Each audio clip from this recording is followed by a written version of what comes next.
Wait a minute. Wait a minute. You ain't heard nothing yet. Wait a minute, I tell you. You ain't heard nothing.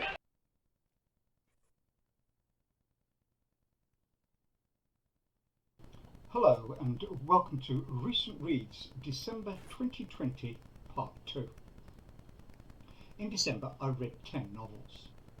I reviewed the first one in early December, another 7 in my last video. In this video I will review the 2 I overlooked in my last video. The first was How Green Was My Valley by Richard Llewellyn. Growing up in a mining community in rural South Wales, Hugh Morgan is taught many harsh lessons. Looking back, where difficult days are faced with courage and the valleys swell with the sound of Welsh voices, it becomes clear that there is nowhere so green as the landscape of his own memory. This is a wonderful, evocative novel, full of the joys and sorrows of living and working in a Welsh mining village. The writing is beautiful and vivid, so that you come to feel that you know these people and feel their joys and pains. You will smile, laugh and possibly even cry with every one of the Morgan family. But apart from the Morgans, there are other wonderful characters in this superb novel. Even the other characters are wonderfully drawn. Llewellyn captures the very Welshness of these people, from the singing to the rugby, family and community, to the Welsh inflections in their sentence construction throughout the book. The film, which is available on YouTube, is good, but for us as readers it fades by comparison with this wonderfully written novel. I highly recommend this magnificent novel, and my rating for this novel is A. The other book I read in December was Around the World in 80 Days by Jules Verne.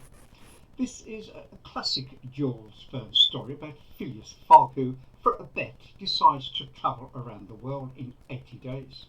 Fogg is a rich English gentleman living in solitude. Despite his wealth, Fogg lives a modest life, with habits carried out with mathematical precision. Very little can be said about his social life other than that he is a member of the Reform Club.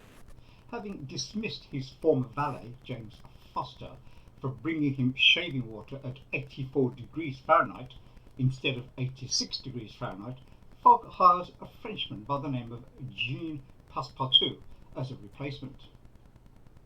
At the Reform Club, Fogg gets involved in an argument over an article in the Daily Telegraph stating that with the opening of a new railway section in India, it is now possible to travel around the world in 80 days.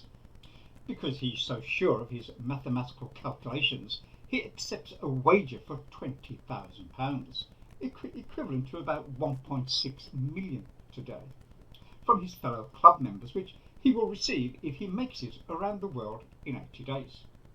Accompanied by Passepartout, he leaves London by train at 8:45 p.m. on Wednesday, October the 2nd, 1872, and is due back at the Reform Club at the same time 80 days later, Saturday, December the 21st, 1872.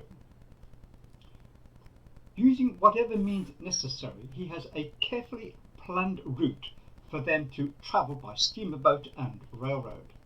Their itinerary includes crossing the Mediterranean Sea, the Red Sea, the Pacific Ocean and the Atlantic Ocean, and also across several continents.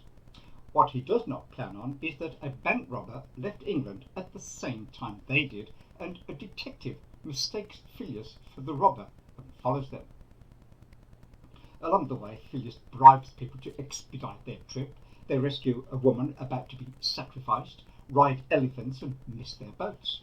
They lose a few days and have to rush to make up for lost time. When they finally get to San Francisco, their adventure really speeds up. They encounter a big herd of buffalo and are also attacked by Sioux Indians.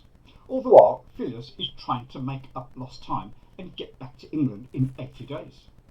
Exciting incidents, suspense and colourful locations sounds like a recipe for a thrilling adventure tale. So why was I less than thrilled? Around the World in 80 Days is full of wild adventures. Along with the excitement, there is also the element of mystery, as the reader needs to decide if Phileas is the bank robber or not. I was expecting to love this famous classic novel, but unfortunately I only found it to be quite interesting, and thus my rating for this novel is B. And now here's a quick recap, and I'll be back soon with another BookTube video.